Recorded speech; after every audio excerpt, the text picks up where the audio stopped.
Je vous salue, bien-aimés frères et sœurs, téléspectateurs de TV Chandelier d'ici et d'ailleurs. Que la paix et la grâce de Dieu soient à votre partage en ce début d'année de 2023, décrétée année de l'exécution dans le cadre de l'Église Baptiste Œuvre et Mission.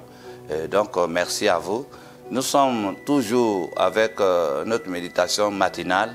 Ce matin encore, je voulais vous entretenir toujours au sujet de Daniel.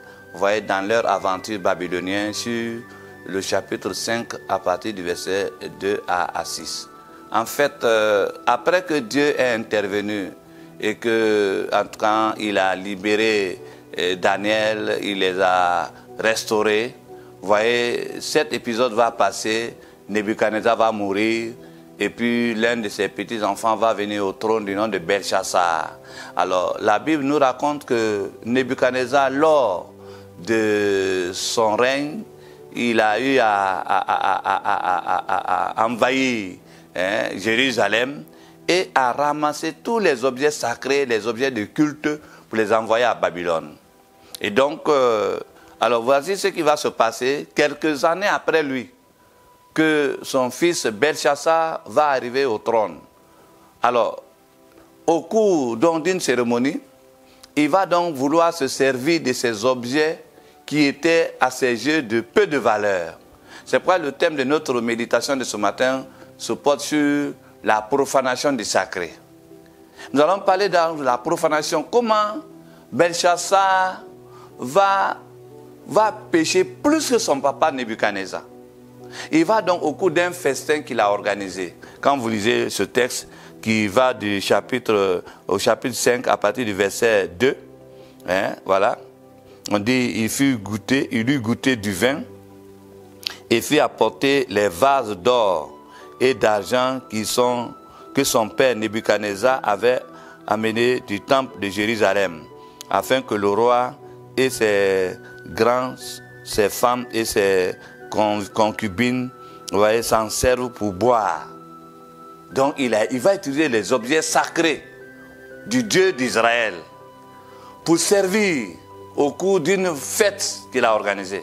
Et la Bible nous dit, quand vous lisez la suite de ce texte, parce que c'est long, je ne vais pas prendre le temps pour le lire entièrement, quand ils ont fini de se servir, qu'ils ont bu, Belchassar va voir une main qui était en train d'écrire sur son mur, compter, peser, diviser. Et dit, dès qu'il a vu cette écriture-là, tout en lui a été troublé. Il a été mélangé. Ses yeux ont changé. La fête allait tourner au scandale. Il a demandé à tous ces sages, ces magiciens, ces autres-là, pour interpréter. Il n'y a eu personne parmi eux pour l'interpréter. Et c'est là qu'ils se sont souvenus que non, il y a un des étrangers du nom des Juifs là, qui était au service du palais au temps de son papa. Lui seul il peut. Et c'est comme ça qu'ils ont fait venir Daniel avec ses compagnons.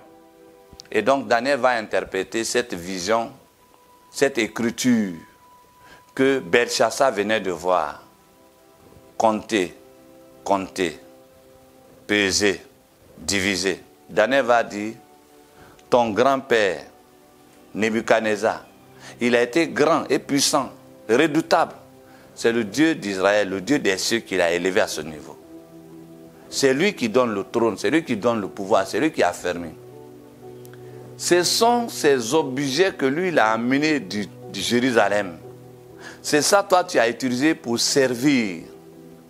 Tu as profané ce qui est sacré. C'est ça là, la manifestation de la colère de ce Dieu, son mécontentement vis-à-vis de toi que tu as vu là. Il dit que ton trône, ton pouvoir, ton règne, c'est compté. C'est compté. C'est compté, il a mis fin.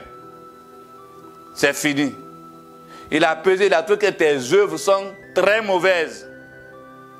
Divisé, à partir d'aujourd'hui, ton royaume là sera morcelé.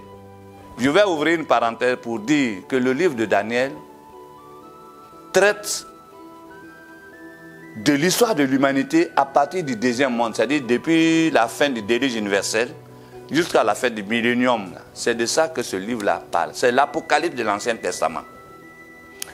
L'une des raisons, là j'assume cette responsabilité, l'une des raisons de la division de ce grand empire qu'on appelait Babylone, qui comprenait les provinces de l'Iran, l'Irak, l'Afghanistan, le Pakistan et l'Inde. Les cinq pays qui sont aujourd'hui étaient des provinces. Et ce qui a fait la division, la dislocation de cet empire-là, c'est cette affaire de profanation.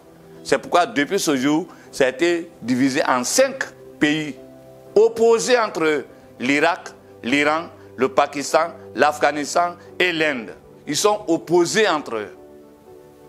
Et ils vont rester divisés jusqu'à la fin de la période de l'Église.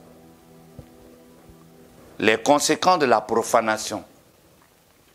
Bien-aimés frères et sœurs, il y a une collègue qui va me rendre son témoignage. Elle a assisté à une cérémonie de reconnaissance. Et puis, c'est elle qui était le messager. Mais après, elle a dit, le nom que je porte là, en fait, on ne me reconnaît pas par son nom comme étant un enfant de cette localité.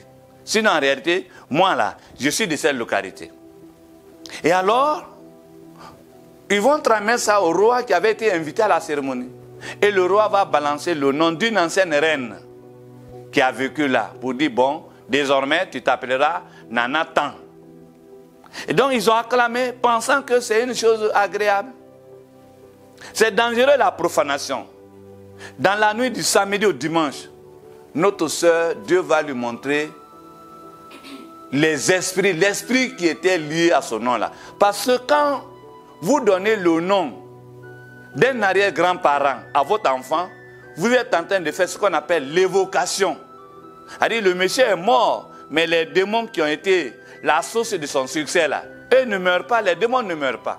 Ils attendent la suite de l'histoire, de l'héritage pour continuer.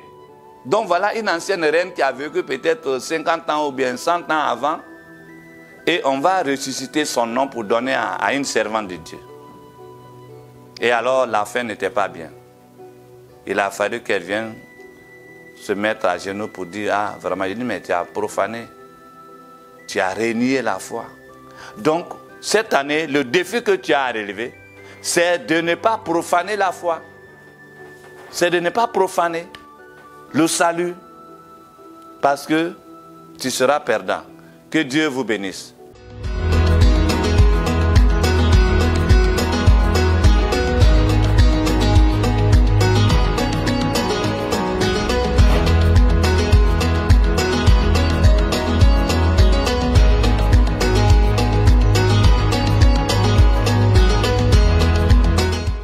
Merci de nous suivre.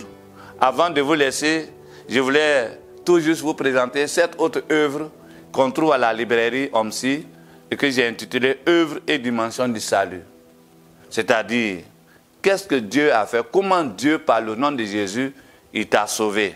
Vous trouverez les réponses dans cette œuvre à la librairie OMSI. Merci à vous, soyez bénis encore une fois de plus et que Dieu vous préserve de la profanation en cette année 2023. Dites Amen. Amen.